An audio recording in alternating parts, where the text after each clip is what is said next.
আমার একটা মেয়ের সাথে 5 বছরের রিলেশনশিপ ছিল। আমরা বিয়ে করতে চেয়েছিলাম কিন্তু বাড়ি থেকে মেনে নেয় না। এখন মেয়েটির বিয়ে ঠিক এবং কাবিননামাও হয়ে গিয়েছে, কিন্তু ঘরে তুলে নেয় নাই। মেয়েটা এখনো আমার সাথে কথা বলে, এতে আমার কি করা উচিত? ছেলেটা প্রশ্ন করেছে। এইটা দেখেন, ডোন্ট লাভ, কেউ হাসবেন না। Focus on this lecture. আমি যা বলি একটু বুঝেন, পে ইউর অ্যাটেনশন, মনোযোগ দেন। দেখেন, আমি প্রত্যেকটা মেয়েকে বলবো, প্রত্যেকটা যুবককে বলবো, যে যাকে পছন্দ করবা সে তাকেই বিয়ে করবা। এটাই হচ্ছে রাসূলের সুন্নাহ। দেখো, একটা মেয়ে যদি অন্য কোনো ছেলেকে পছন্দ করে, বাবা মা যদি সেই মেয়েকে আর এক ছেলের সঙ্গে জোর করে বিয়ে দেয়, তবে মেয়েটা কখনো সংসার জীবনে সুখী হতে পারে না, তার মনটা ওখানেই থেকে যায় আজীবনের জন্য।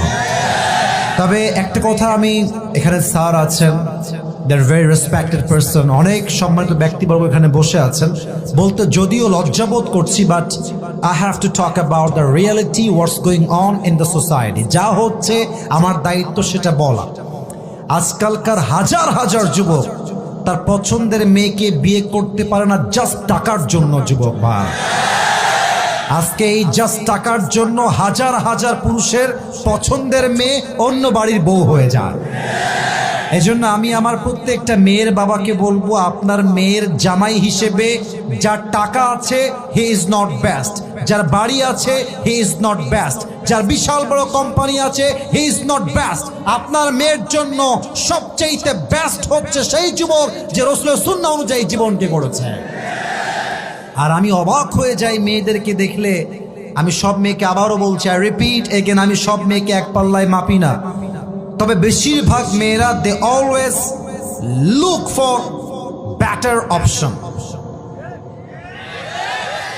বোঝে নাই, বোঝে নাই, বোঝে নাই বাবু। মেয়েদের ভালোবাসা বিশ্বাস করলে সেই লেভেলে একটা বাস খাবা, বিশ্বাস রাখো আমার কথা।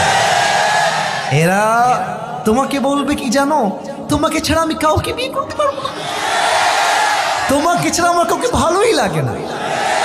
ও মা, সেই মেয়ে টাকা পাইলে তোমাকে গুল্লি মেরে টাকলার সঙ্গে বিয়ের পিড়িতে বসে যাবে। এই জন্য বেড়ি মানুষের ভালোবাসায় বিশ্বাস করা বড় দায়। যুবক ভাড়া বলো, তবে সব মেয়ের পছন্দকে আমি এক পাল্লায় মাপছি না। নিঃসন্দেহে ভালো মেয়ে বাংলাদেশে অবশ্যই আছে। তো যেই যুবকটা প্রশ্ন করেছো যে বিয়ে হয়ে গেছে, সব কিছু ওকে হয়ে গেছে, আমি বলবো সোনামণি, এটা ভুলে যাও। নেক্সট বেটার অপশনকেই তুমি খেয়াল করার চেষ্টা করো। जो मिल गया उसी को मुकद्दर समझ लिया और जो खो गया उसे मैं भुलाता चला गया।